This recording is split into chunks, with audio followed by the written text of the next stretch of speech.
नमस्कार प्यारे विद्यार्थियों। आज हमने करना है मनु भंडारी जी की आत्मकथा से कुछ अंश में लिखा गया एक कहानी यह भी। मनु भंडारी एक ऐसी कथाकारा जिनका व्यक्तित्व विवाह के बाद ज्यादा निखर कर सामने आया। बहुत ही सुंदर लिखती हैं, बहुत भावुक। आपका बंटी अगर आप पढ़ें तो आप बहुत भावुक हो जाएंगे। पति ने पत्नी से थोड़ा सा झगड़े के कारण दूसरी तरफ मुंह मोड़ लिया, प्रेमिका से विवाह कर लिया। ये देखकर पत्नी ने भी बच्चे की तरफ ध्यान ना देकर दूसरी तरफ ध्यान मोड़ लिया और उन्होंने भी विवाह की सोच ली। ऐसे में बंटी का हाल बहुत बुरा। मनोवैज्ञानिक मनोविश्लेषणात्मक इस उपन्यास को पढ़कर मैं तो मनु भंडारी जी की कायल हो गई हूँ। इतना सरल, इतना व्यवहारिक, इतना सुंदर उन्होंने विवेचन किया है कि आंखों से आंसू ही नहीं रुकते हैं। खैर, हमने आपका बंटी नहीं पढ़ना है, मनु भंडारी जी को पढ़ना है। तो इनका जन्म 1931 ईस्वी में 3 अप्रैल को भानुपुरा में हुआ। और भानुपुरा कहाँ है? एमपी यानी कि मध्य प्रदेश में। आरंभिक शिक्षा इनकी अजमेर में ही हुई। उसके साथ साथ बनारस विश्वविद्यालय से इन्होंने हिंदी में एमए किया। इनका विवाह प्रसिद्ध कथाकार, प्रसिद्ध रचनाकार राजेंद्र यादव जी से हुआ 1959 यानी कि 59 में। रचनाएं इनकी हैं एक प्लेट सैलाब, मैं हार गई, यही सच है, त्रिशंकु, महाभोज, आपका बंटी, आंखों देखा झूठ, स्वामी आदि। दिल्ली में रहती हैं और फिल्मों और नाटकों के लिए पटकथा भी बहुत अच्छे से ये लिखती हैं और प्रसिद्ध भी हैं इसमें। ये था इनका एक बहुत संक्षिप्त परिचय। अगर आप कहेंगे तो बहुत डिटेल से भी करेंगे। इनका उपन्यास जो पति के साथ मिलकर लिखा गया वो भी बहुत प्रसिद्ध रहा। पहला उपन्यास ही वही था। दूसरा इन्होंने स्वतंत्र रूप से आपका बंटी लिखा, वो मैंने आपको बताया। अब हम करते हैं इनकी आत्मकथा से लिए गए अंश।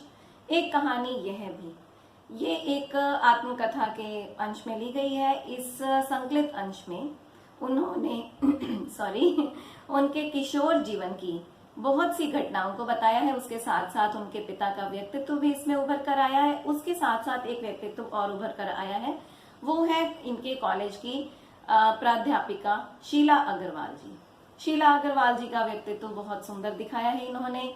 1947 की जो लड़ाई थी वो भी बहुत अच्छे से उभर कर इसमें आई है। उस आंधी से मन्नू जी भी बच नहीं पाई थी। उन्होंने अनेक तरह के अलग अलग आक्रामक भाषण दिए। पिता को एक बार कॉलेज में भी बुलाया गया। पिता को लगा, मतलब जैसे इनका थोड़ा सा रंग सांवला था और इनकी बहन बहुत गोरी थी, तो पिता ज्यादा महत्व इनकी बड़ी बहन को देते थे। थोड़ा रंग भेद के कारण भी और थोड़ी सी और बातें भी, इनका स्वभाव थोड़ा सा उग्र था। तो ये कॉलेज में एक बार ऐसा भाषण देकर आई कि इनके पिता को कॉलेज में बुलाया गया। तो इनको लगा, अपनी फ्रेंड के घर चली गई कि पिताजी तो अब बहुत गुस्से में आएंगे और मेरा साथ पता नहीं कैसा व्यवहार रहेगा। तो ये अपनी फ्रेंड के घर चली गई अपनी मम्मी को बोलकर। मैं अपनी भाषा में ही बता रही हूँ फिर थोड़ा अच्छे से डिटेल में अभी बताऊंगी मैं आपको। तो ये अपनी फ्रेंड के घर चली गई। उसके बाद जब पिता आए तो वो इनके पिता के जो फ्रेंड थे उन्होंने समझाया कि बहुत अच्छा काम किया इसने, तो ये सही कर रही है। तो पिता ने इसको बहुत लाड प्यार दिया, मान सम्मान किया।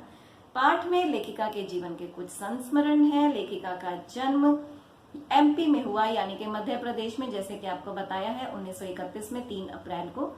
लेकिन इनकी जो इसमें यादें हैं वो अजमेर के 2 मंजिला मकान से शुरू होती हैं। छोटे शहर की युवा होती हुई और युवा मन्नू जो है उसने जिस प्रकार से आजादी की लड़ाई के लिए कार्य किया वो सब इसमें दिखाया गया है। जो लेखिका मन्नू है उनकी आत्मकथा के संकलित अंश में उनके किशोर मन से जुड़ी हुई घटनाओं के साथ साथ पिता और प्राध्यापिका शीला अग्रवाल जी का व्यक्तित्व सामने आया है। मैं आपको पहले ही बता चुकी हूँ। इसके साथ साथ वो ये कहते हैं उनके पिता का साम्राज्य था घर में। उन्होंने अंग्रेजी हिंदी शब्दकोश बनाया पर घर की आर्थिक दशा वैसी की वैसी ही रही। पिता लेखिका की बड़ी बहन को उसके गोरे रंग के कारण बहुत ज्यादा स्नेह करते थे और लेखिका यानी कि मन्नू जी का रंग सांवला था, इससे थोड़ा हीन भावना से वो ग्रस्त रहती थी। उनकी माँ अनपढ़ थी जो पिताजी की आज्ञा का पूरी तरह से पालन करती थी। भाग्य और बच्चों की फरमाइशों को पूरा करने में ही अपना फर्ज मानती थी। मैट्रिक के बाद लेखिका का परिचय प्राध्यापिका शीला अग्रवाल जी से हुआ, जिन्होंने लेखिका की साहित्यिक अभिरुचि को बढ़ाया। पिता से टक्कर लेने का सिलसिला राजेंद्र यादव की से शादी करने तक उनका ऐसा ही चलता रहा। एक बार ऐसा हुआ कि कॉलेज में लेखिका के विरुद्ध कार्रवाई करने के लिए पिता को मिलने के लिए बुलाया। इस कारण से पिता बहुत क्रोधित हुए कि अब पता नहीं इसने क्या किया होगा, लेकिन कॉलेज से लौटने के बाद वे गर्व महसूस कर रहे थे अपनी बिटिया पर। इसी तरह से हड़ताल करवाने वालों में आगे रहने पर पिता के मित्र ने इन्हें भड़का दिया, लेकिन जब पिता के अंतरंग मित्र ने जोशीले भाषण देने के लिए मन्नू को बहुत बधाई दी तो और उसकी प्रशंसा की, तो पिता ने फिर से एक बार इन पर गर्व महसूस किया। 1947 में शीला अग्रवाल पर लड़कियों को भड़काने का आरोप लगा, नोटिस भी दिया गया और उस समय वो लास्ट ईयर 3rd ईयर में की कक्षाएं बंद कर दी गई थी, लेकिन अंत में छात्राओं के विरोध के कारण कक्षाएं खोलनी पड़ी। लेखिका के लिए एक शताब्दी की सबसे बड़ी उपलब्धि थी 15 अगस्त 1947 की आजादी। ये था इसका बहुत छोटा सा परिचय सार। अगर आप कहेंगे तो हम इसको और डिटेल में भी करेंगे।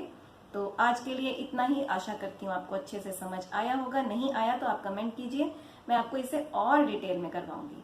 वैसे तो इसकी व्याख्या, प्रश्न उत्तर, मुख्य प्रश्न भी हमें करने चाहिए, लेकिन आज के लिए इतना ही। अगली बार हम इसे और डिटेल से करेंगे। अगर आप कमेंट करेंगे तो हम इसको अच्छे से कि क्या क्या घटनाएं हुई उनको अच्छे से डिटेल में करेंगे। Thank you. Best of luck.